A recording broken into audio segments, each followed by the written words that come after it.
أشهد أن لا إله إلا الله. أشهد أن محمدا رسول الله. أشهد أن محمدا رسول الله. حي على الصلاة. حي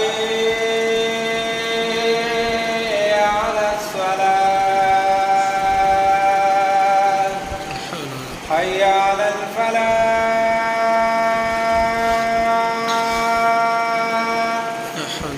حي على الفلاح.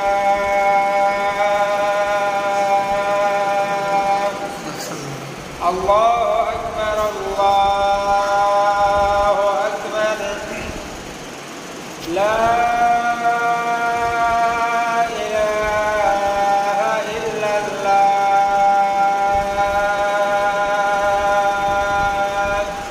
إن الحمد لله نحمده ونستعينه ونستغفره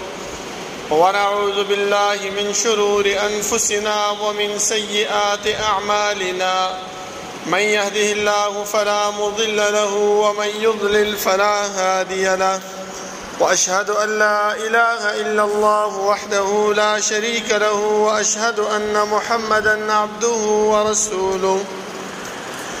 يا أيها الذين آمنوا اتقوا الله حق تقاته ولا تموتن إلا وأنتم مسلمون.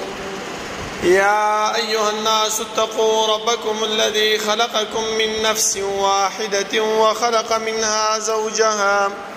وبث منهما رجالا كثيرا ونساء. واتقوا الله الذي تساءلون به والأرحام إن الله كان عليكم رقيبا. يا أيها الذين آمنوا اتقوا الله وقولوا قولا سديدا يصلح لكم أعمالكم ويغفر لكم ذنوبكم ومن يطع الله ورسوله فقد فاز فوزا عظيما. أما بعد فإن خير الحديث كتاب الله وخير الهدي هدي محمد صلى الله عليه وسلم وشر الأمور محدثاتها وكل محدثة بدعة وكل بدعة ضلالة وكل ضلالة في النار. أعوذ بالله من الشيطان الرجيم. بسم الله الرحمن الرحيم. قاف والقرآن المجيد. بل عجبوا أن جاءهم منذر منهم فقال الكافرون هذا شيء عجيب.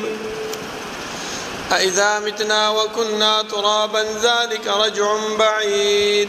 قد علمنا ما تنقص الأرض منهم وعندنا كتاب حفيظ. بل كذبوا بالحق لما جاءهم فهم في أمر مريج. أفلم ينظروا إلى السماء فوقهم كيف بنيناها وزيناها وما لها من فروج. والأرض مددناها وألقينا فيها رواسي وأنبتنا فيها من كل زوج بهيج تبصرة وذكرى لكل عبد منيب. ونزلنا من السماء ماء مباركا فأنبتنا به جنات وحب الحصيد والنخل باسقات لها طلع نضيد رزقا للعباد وأحيينا به بلدة ميتا كذلك الخروج. كذبت قبلهم قوم نوح وأصحاب الرس وثمود وعاد وفرعون وإخوان لوط وأصحاب الأيكة وقوم تبع كل كذب الرسل فحق وعيد. أفعينا بالخلق الأول بل هم في لبس من خلق جديد. ولقد خلقنا الإنسان ونعلم ما توسوس به نفسه ونحن أقرب إليه من حبل الوريد. إذ يتلقى المتلقيان عن اليمين وعن الشمال قعيد.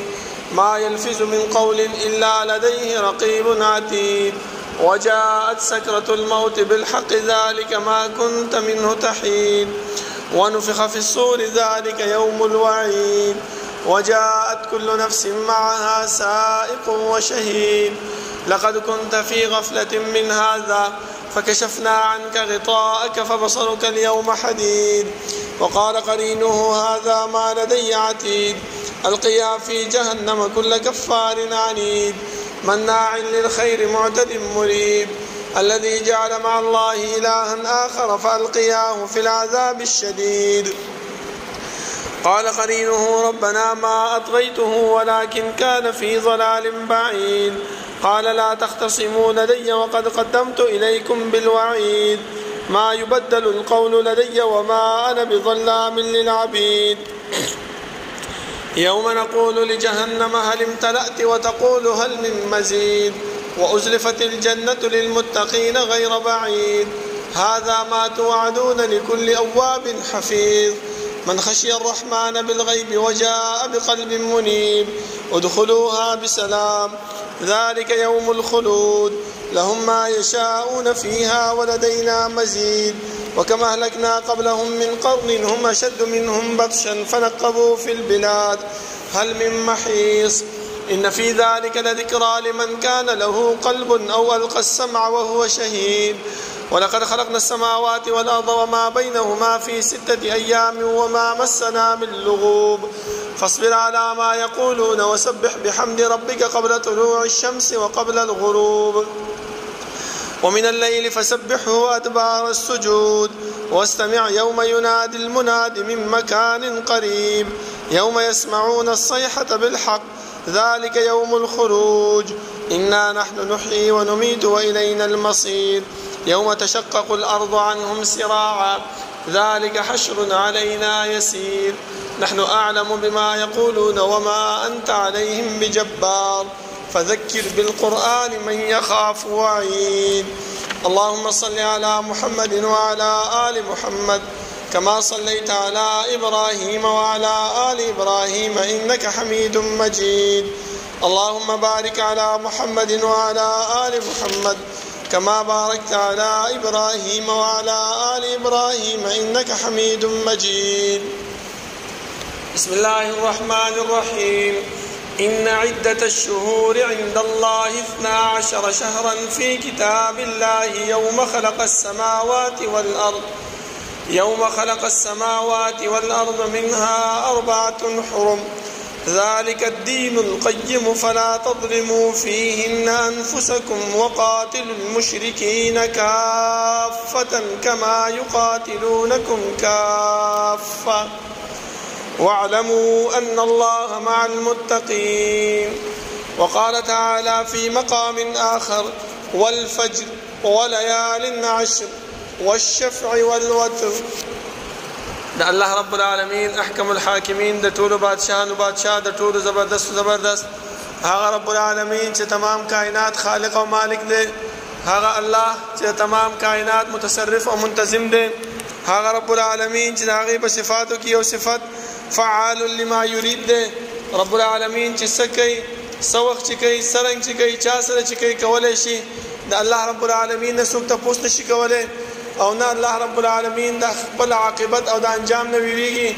ځکه فرمایي چې ولا يخاف عقباها الله رب العالمین هیڅ کله د خپل عاقبت او د انجام نه ویریږي خدای الله رب العالمین په صفاتو کې دا صفت موجود ده چې وهم يسألون دا مکلف مخلوقات چې هر څومره دي خو هغه انبیا دي او که امت ده خو هغه باچاهان دي او که رعیه ده خو هغه مالدار دي او که غریب ده د هر یو فرد به الله رب العالمین تپوس کوي زما محترمو مونږ په دې دنیا کې هر قسم عمل کوو هر قسم کار کوو که قدم وچتو که لاس وچتو که د خلینه خبره وباسو د دې هر یو شی باره کې رب العالمین زمونږ ته تپوس کوي ځکه زمونږ سره کرامن کاتبین مقرر کړی دي هغه زمونږ د یوې عمل یوې خبرې یوې کار هغه لیکل کوي ځکه دنیا کې دا ماحول دی چې کله کوم انسان کم کار وکړي د سم دستی د خپل کار نه منکر شي چې یاره ما خدا نه دی کړی زه خو سره د دې خبر هم نه الله رب العالمین تبا همدغه مشرک بندگان په هغه ټیم کې انکار وکړي چې والله ربنا ما كنا مشرکین چې الله موږ په دنیا کې هیڅ قسم شرک نه وکړي الله رب العالمین به د ملائکو ته وایي چې د عمل نامه راوړه د رجستر راوړه د مخې ته کېده نو چې وګوري نو ووضع الكتاب فترى المجرمين مشفقين مما فيه ويقولون يا ويلتنا ما لهذا الكتاب لا يغادر صغيرة ولا كبيرة إلا أحصاها. کله چې دا رجسټر ورته کېښودی شي دا چې دې رجسټر ته وګوري دا خو داسې رجسټر دی چې نه زما وړه ګناه پرېښې ده او نه ګټه پرېښې ده هر یو یې پکې راایساره کړې ده. بیا به صرف هلته ارمان کوو افسوس به کوو. ځکه الله رب العالمین مونږ ته بار بار وایي چې انسانه دا دنیا ما تعالی د دې دپاره درکړې ده دې دنیا د ما ته دې دپاره لېږلی چې ته څه وکړې خپل آخرت جوړ کړې خپل ځان له جنت وګټې او دا آخرت جوړول او دا جنت ګټل دا په څه باندې کېږي دا وما خلقت الجن والانس الا ليعبدون ما انسانانو پیریان نه دي پیدا کړي مگر سره عبادت دپاره دا د الله عبادت باندې کېږي. بس یو انسان داسې دی چې هغه قدم اوچتوي او ځي غلط کار دپاره یو انسان داسې دی چې هغه په خپل لاسونو باندې غلط کار کوي یو انسان داسې دی چې هغه نور اندامونو باندې غلط کارونه کوي. د قیامت په ورځ باندې دغه اندامونه به خبرې شروع کړي او دا حال به وایي چې الله دې انسان په پلاني ټایم پلاني وخت په پلاني ځای کې ما باندې دا کار کړی نو بیا به دا انسان دې ته وایي چې لما شهدتم علینا تاسو ولې په موږ باندې ګواهي وکړله دا اندامونه به ورته وایي چې انطقنا الله الذي انطق كل شيء. الله رب العالمین ګویا کړي او ځکه چې هر څه ګویا کوونکی دی موږ ته څه پته ده چا به اوس تعالی عذاب درکړي خو الله راته وویلې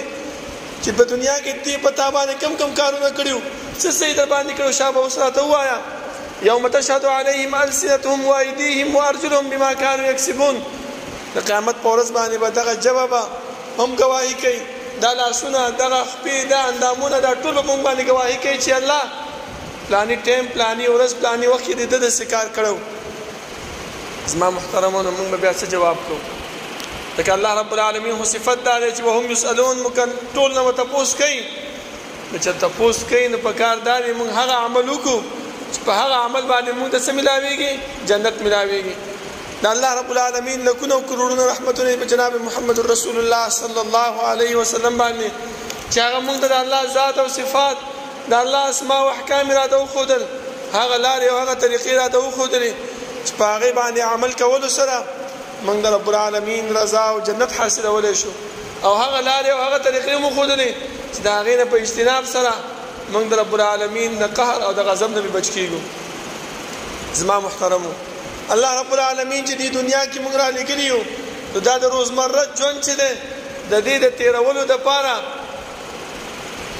موږ ته زموږ قائد او رهنما راولېږلو چې انسانه د دې قائد او د دې رهنما په لار باندې به ځي نو کامیاب به دې قائد او دې رهنما باندې چې الله رب العالمین کم کتاب نازل کړی دی په هغه کتاب کې موږ ته ښه احکامات هم ښودلي دي او بد احکامات هم ښودلي دي خو ورسره دا ویلي دي چې انسانه خو احکامات باندې عمل وکړه او دې بدو نه څه وکړه ځان وساته. هغه ښه احکاماتو کې یو حکم دا هم دی چې اوس دا را روانه میاشت په موږ باندې کوم را روانه ده د ذوالحجې دا د ذوالحجې میاشت دا ډېر د عظمتونو د برکتونو والا میاشت ده. ځکه حدیث کې راځي رسول الله صلی الله علیه وسلم موږ ته وفرمایل چې الله رب العالمین په قرآن کې ویلي دي إن عدة الشهور عند الله 12 شهرا في كتاب الله يوم خلق السماوات والأرض. دا الله رب العالمین په نیز باندې د کال 12 میاشتې دي چې کوم ورځ نه الله رب العالمین اسمانونه او ځمکې پیدا کړي دي دا هغې ورځ نه واله تر نن ورځو پورې موږ ته د کال څو میاشتې مقرر کړي دي 12 میاشتې مقرر کړي دي او بیا یې دا هم راته ویلي دي چې په دې 12 میاشتو کې 4 میاشتې داسې دي چې هغه د حرمت او د عظمت والا میاشتې دي د برکتونو والا میاشتې دي. بیا د هغې تفصیل موږ ته پیغمبر کړی دی چې یو میاشت هغه د جماعت الاخر او د رجب د شعبان په منځ کې دی چې هغه د رجب میاشت ده او 3 میاشتې پرله پسې دي چې ذوالقعده په موږ باندې چې کوم روانه ده. دې پسې په دې هفتې د ورځې نه انشاءالله د ذوالحجې میاشت شروع کېږي او دا د ذوالحجې میاشت زما محترمو دا ډېر د برکتونو والا میاشت ده. ځکه د دې تذکره خپل الله رب العالمین په قرآن کریم کې کړې ده لکه څنګه چې د رمضان المبارک تذکره الله په قرآن کې کړې ده لکه څنګه چې الله رب العالمین د لیلة القدر تذکره په قرآن کې کړې ده هم دغه شانتې د دې ذوالحجې د دې 10 ورځو تذکره هم الله په قرآن کې کړې ده. چې الله رب العالمین کوم شي تذکره په قرآن کې وکړي نو پوه شي چې دا د عظمتونو د برکتونو والا میاشت ده. په دې کې چې انسان کوم عمل کوي ښه عمل چې کوي الله خو هسې اجر ورکوي، خو چې دې عظمتونو والا میاشت کې وکړي برکتونو والا میاشت کې وکړي نو الله د دې اجر یو په دوچنده انسان له ورکوي. ځکه الله فرمایي چې والفجر قسم خوري په وخت د سحر کې، ځکه دا د سحر منځ او د سحر کې عبادت، سحر کې قرآن کریم تلاوت دا د عظمتونو برکتونو والا وخت دی. ځکه په دې باندې الله قسم کړی چې والفجر زما دې قسم په وخت د سحر کې. او الله بیا فرمایي رسول الله صلی الله علیه وسلم د دې په باره کې موږ ته فرمایي چې رب العالمین سره دوه قسمه ملائک دي چې هغه انسان د حفاظت لپاره لګي. یو د سحر ملائک دي، یو د شپې ملائک دي. د سحر ملائک او د شپې ملائک وای دا دواړه د سحر مانځ کې یو ځای کېږي چې کله سحر کې ملائک راشي او دا انسان سحر مانځ ته پاسېدلی وي او د شپې ملائک ځي الله ته تپوس کوي تاسو زما بنده په کوم حالت کې پرېښوستو، هغه ته الله چې راتلو نو سحر مونځ کوو. خو چې د شپې ملائک راځي او د مازدیګري ټایمي او انسان د مازدیګر مونځ کوي نو الله رب العالمین تپوس کوي زما بنده په کوم حالت کې پرېښوستی یا الله مونږ چې سحر راتلو په مانځه کې وو اوس چې واپس راتلو هم په کوم حالت کې وو د مونځ په حالت کې وو. نو دا ټول الله رب العالمین څه شی کوي مونږ ته دا بیانوي چې انسانه دا هغه اعمال دي چې په دې باندې دوام وکړه، په دې باندې استقامت اختیار کړه. بیا الله فرمایي چې ولیال عشر او هغه ورځې لس ورځې. امام ابن قیم رحمه الله فرمایي چې د انسان د کامیابی د پاره دا خبره کافی ده، د انسان د اختیارتیا د پاره دا خبره کافی ده چې ګوره الله رب العالمین ورځې ښودلې دي او الله رب العالمین شپې مقرر کړې دي. د بعضې ورځې الله رب العالمین عزتمندې ګرځولې چې په دې کې کوم انسان عمل وکړي نو هغه څه کېږي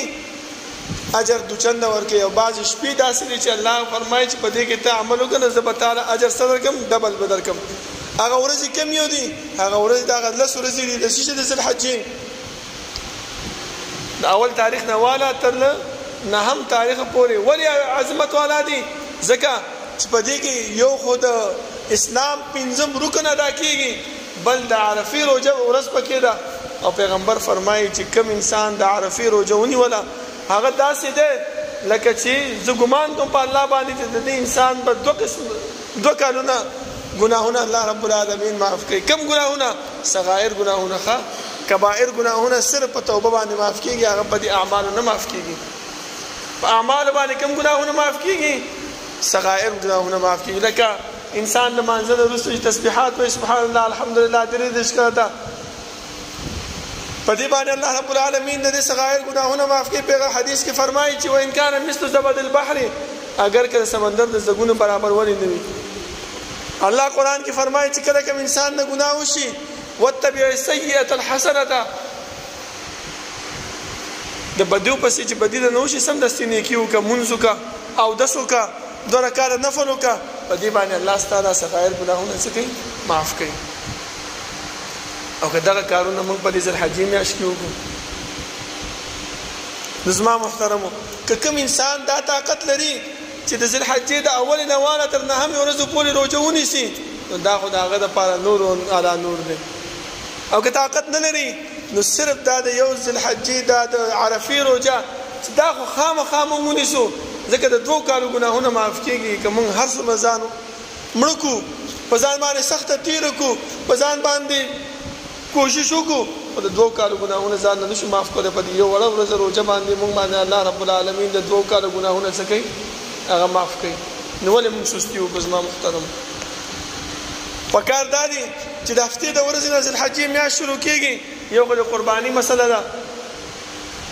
چې قرباني دا میاشت شروع کېږي، دا ویښته کټ کول، نوکان کټ کول دا په چا باندې ختم دی چې څوک قرباني کوي. بل دویمه مسله دا ده چې زمونږ د پښتنو دا رواج دی، هغه دا وایي چې په کور کې ښځه ده، خاوند دی،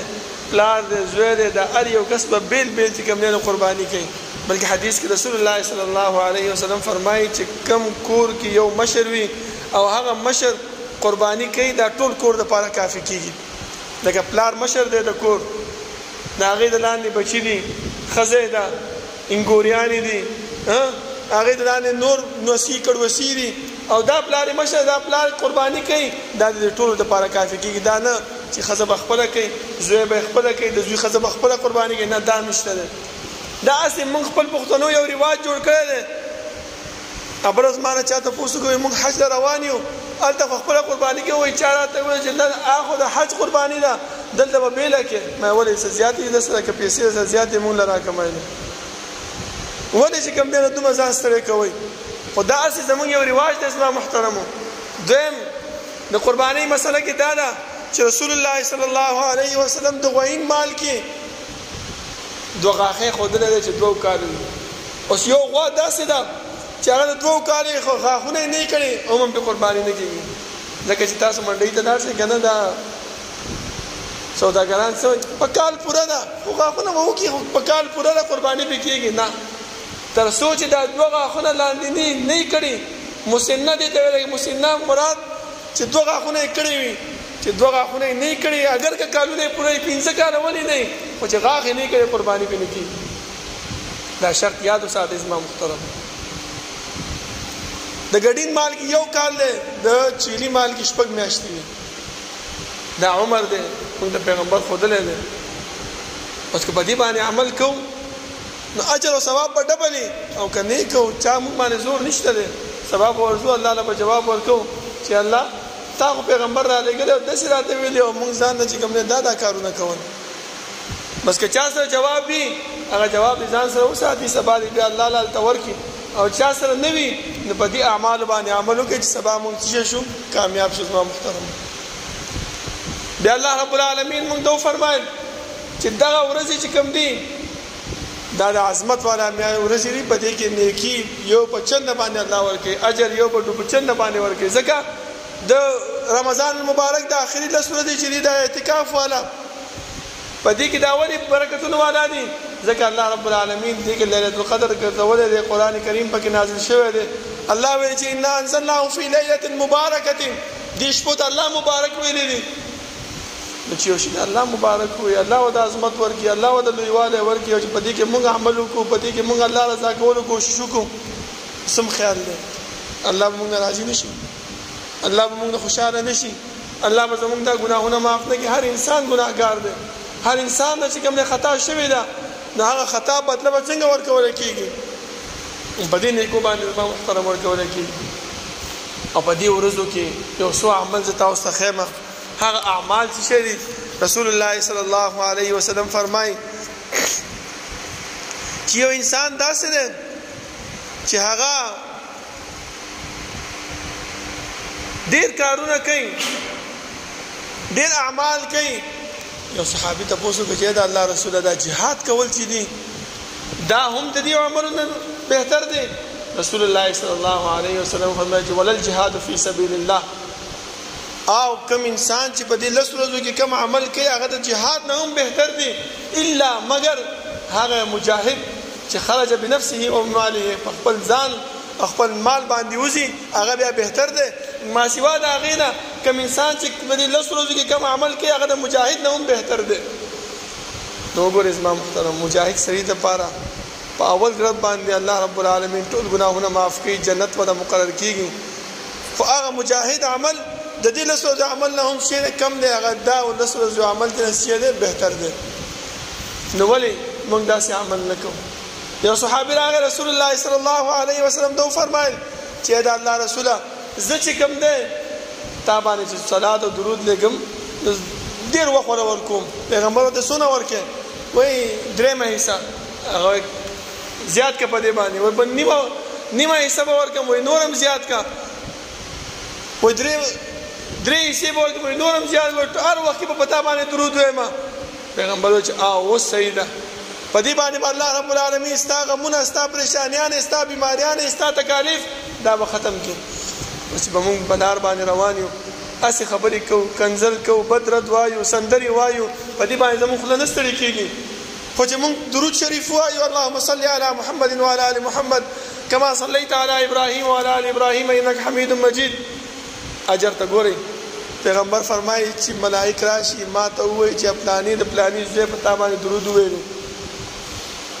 پیغمبر زمون په درود ویلو باندې شي خبر شي الله رب العالمین فرمایي چې پیغمبر باندې یو ځل درود ویل الله رب العالمین 10 نیکیانې ورکوي 10 ګناهونه ولا معاف کوي 10 درجات بلند کیږي څومره اجر دی پیغمبر فرمایي چې د داسې انسان غمونه پریشانیان تکالیف لري کیږي دا په عام ورځو کې او چې کچرته موږ د 10 ذوالحج ورځو کې دغه عمل شروع کو نو دا اجر دوچنده واخلې زما محترم همدغه شان دي استغفار ویل پیغمبر فرمایي توبه لمن وجد في صحيفته استغفارا كثيرا قیامت په ورځ باندې هغه انسان د پاره خوشحالي ده هغه انسان نیکبخت ده هغه انسان چې نو جنت والا د چا په نامه اعمال کې ډېر استغفار لیکل شي په لار زو دا ګوره تاسو ما مخکې ویل چې جبه په گواهی ورکړي چې مونږ وایو استغفر الله استغفر الله استغفر الله ځان ضرور وایي ځکه وایي حدیث کې راځي رسول الله صلی الله علیه وسلم یو ورځ جمعه مسجد نبوي ته راغی صحابه ناز په تیز تلاوت کولو پیغمبر ورته ویلي چې څه کوي تاسو هغه تلاوت کو هغه ته چې الله رب العالمین نه تاسو نه لري دی او د چې کوم دی نشي دی ګونګی دی چې ناوري پس ځکه په کوم دغه باندې تلاوت کوي چې څه وشي الله رب العالمین اوري په هغه سم اوري خو دومره आवाज باندې وای چې تخپل واوري ولی یو خو د جبې ثواب چې دا جبه وچریږي سبا چې الله تاسو کوي چې جبې تا باندې انسان څه کړو دا به وای چې الله جمعه مانځ کې استغفار ویلو خپلانی ذکر روانو دومره استغفار ویلو خپلانی ذکر روانو درود شریف پیغمبر باندې ویلو خپلانی ذکر روانو دا عمل کړو خپلانی ذکر روانو دا عمل کړو پلانی ټیم باندې د قران کریم تلاوت کړو پلانی ټیم کې دا کړو دا اجر او ثواب کچه ته مونږ په ګوتو باندې وشمار اللهم صل علی محمد اللهم صل علی محمد اللهم بارک علی دا ګوتی په سبا گواہی کوي چې الله دا درود ولا په ما باندې شمارل کوله دام شو ما محترمو سونه اجر او ثواب دي سونه نیکیانو باندې او کدا عمل مونږ په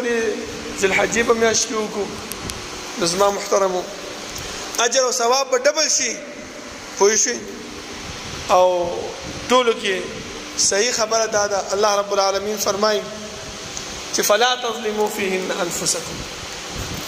په دې لس ورځو کې د ګناهونو نه ځان وساتئ په خپل ځانونو باندې څه مه کوئ ظلم مه کوئ په خپل ځانونو باندې زیاتې مه کوئ دغه زیاتې او ظلم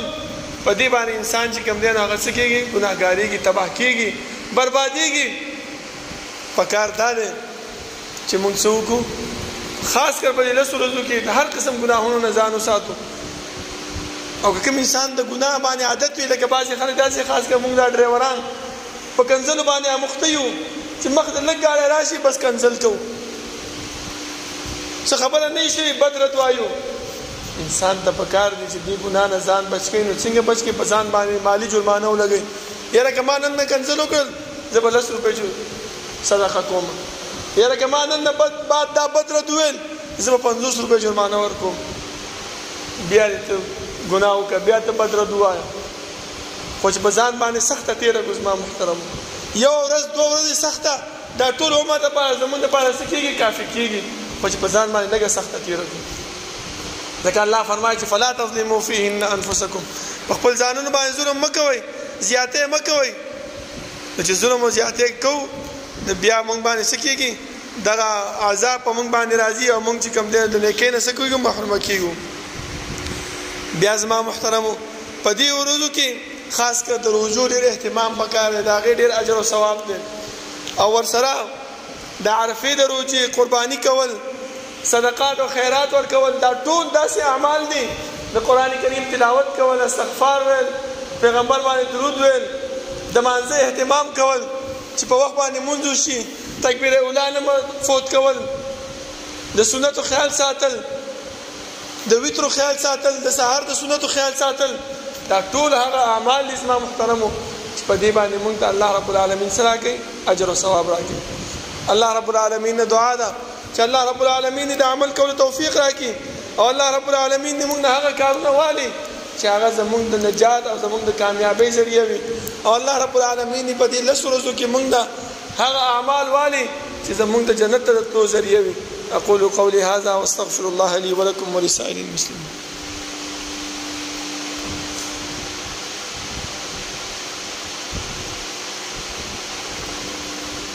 إن الحمد لله نحمده ونستعينه ونستغفره ونعوذ بالله من شرور أنفسنا ومن سيئات أعمالنا. من يهده الله فلا مضل له ومن يضلل فلا هادي له. وأشهد أن لا إله إلا الله وحده لا شريك له وأشهد أن محمدا عبده ورسوله. يا أيها الذين آمنوا اتقوا الله حق تقاته ولا تموتن إلا وأنتم مسلمون. يا أيها الناس اتقوا ربكم الذي خلقكم من نفس واحدة وخلق منها زوجها وبث منهما رجالا كثيرا ونساء واتقوا الله الذي تساءلون به والأرحام إن الله كان عليكم رقيبا. يا أيها الذين آمنوا اتقوا الله وقولوا قولا سديدا يصلح لكم أعمالكم ويغفر لكم ذنوبكم ومن يطع الله ورسوله فقد فاز فوزا عظيما. أما بعد فإن خير الحديث كتاب الله وخير الهدي هدي محمد صلى الله عليه وسلم وشر الأمور محدثاتها وكل محدثة بدعة وكل بدعة ضلالة وكل ضلالة في النار. أعوذ بالله من الشيطان الرجيم.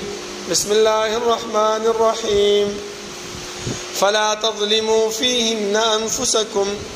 زما محترمو ګور الله رب العالمین په دې آیات کې فرمایي